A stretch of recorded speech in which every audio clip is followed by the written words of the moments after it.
Yatim itu adalah anak-anak yang tidak diberikan oleh Allah bimbingan orang tua saat mereka belum balik. Dan anak-anak ini adalah ladang amal. Makanya anak yatim ini ibu tidak berhak dia mendapat zakat fitrah. Kalau ibu-ibu zakat fitrah dengan anak yatim, tidak sah zakat fitrahnya. Justru itu sekedar menjadi sedekah biasa. Nah, lalu kenapa mereka ini adalah sengaja disebutkan Rasulullah, ana wa kafilul yatim kahataini yaumal qiyamah. Aku dan anak yatim itu nanti di hari kiamat seperti ibu jari, seperti telunjuk dan jari tengah, hampir tak terpisahkan saking dekatnya. Kenapa? Rasulullah dulu ketika dia dilahirkan dalam keadaan yatim. Makanya anak yatim itu adalah anak yang menjadi tanggung jawab kita, tanggung jawab umat Islam. Nah, oleh sebab itu keistimewaan kajian kita hari ini, saya akan mengangkat hadis Rasulullah sallallahu alaihi wasallam. Awal hadis ini saya ingin bacakan ayat Al-Qur'an. Kata Allah di dalam Al-Qur'an, "Fazkuruni azkurukum washkuruli wala takfurun." Dalam surah Al-Baqarah ayat 152, Allah tegaskan kepada kita, yang pertama, fazkuruni azkurukum, ingatlah kamu kepadaku, kata Allah, aku akan ingat kepada kalian. Ini hukum kausalitas. Kalau kita ingat dengan Allah, Allah ingat dengan kita. Berapa kali kita ingat dengan Allah satu hari satu malam? 17 rakaat menjadi 5 waktu. 5 waktu kita ingat dengan Allah. Bayangkan kalau 5 waktu itu ada 1 waktu kita yang alpa.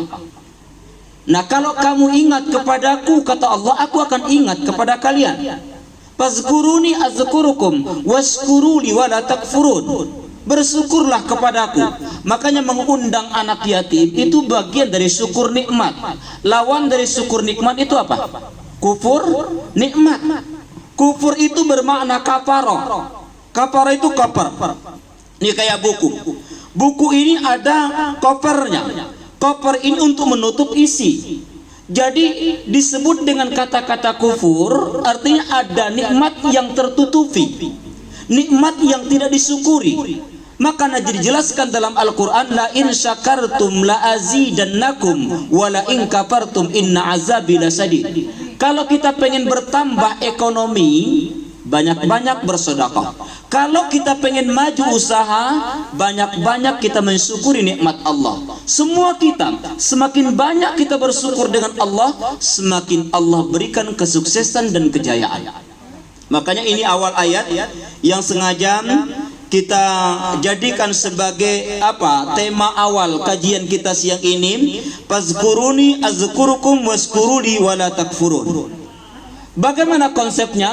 Saya pengen ceritakan dengan ibu-ibu. Ternyata kalau kita ingat dengan Allah, Allah ingat dengan kita.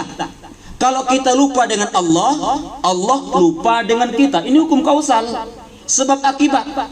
Kalau kamu ingat, kata Tuhan, aku ingat. Kalau kamu lupa, aku lupa. Tuhan dari macam itu, apalagi kita manusia.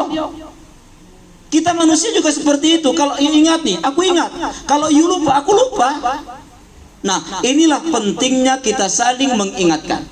Nah, lalu di ujung ayat saya pengen bacakan hadis an Abdullah ibni Abbas. Kuntu khalfan Nabi sallallahu alaihi wasallam faqala ya ghulam. Kata Abdullah bin Abbas, aku dulu di dekat Nabi, lalu Nabi berkata, ya ghulam. Kenapa Nabi panggil Abdullah bin Abbas padahal ini adalah sepupunya? Abdullah bin Abbas ini, maaf, dia ini adalah sepupu Nabi yang ketika Nabi sudah diangkat menjadi Nabi dan Rasul, dia baru lahir 3 tahun sebelum hijrah. Hijrahnya Nabi tahun ke-13 dari kenabian. Ketika Rasulullah SAW itu hijrah, dia baru berumur 3 tahun sebelum dia hijrah. Artinya masih kecil. Nabi manggil Abdullah bin Abbas, ya ghulam, wahai budak kecil. Seumur-umur anak yatim ini, sikap bentarkan, kata Nabi. Begitu dipanggil, apa kata Rasulullah? Ihfazillah yahfazuka. Ada 6 nasihat Nabi kepada Abdullah bin Abbas. Yang pertama, ihfazillah yahfazuka. Peliharalah Allah, dek. Insya Allah Allah akan pelihara engkau. Kita ini ibu, kalau kita pelihara Allah setiap saat dan waktu, yakinlah Allah akan pelihara kita. Selama ini kita kadang lupa dengan Allah. Mana salah satu contoh kita lupa dengan Allah? Ini kada satu halangan, insya Allah tinggal hitungan hari kita akan masuk kepada Idul Kurban.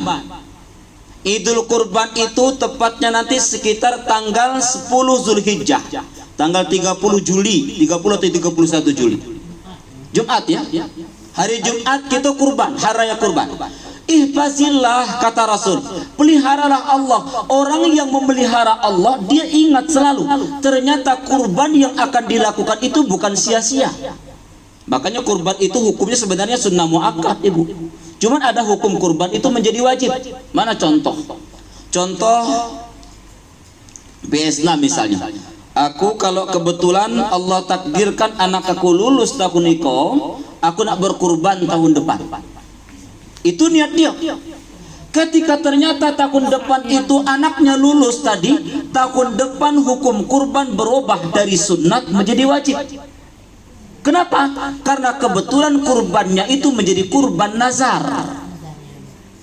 Nah ini jangan nanti harus kita bedakan, ibu.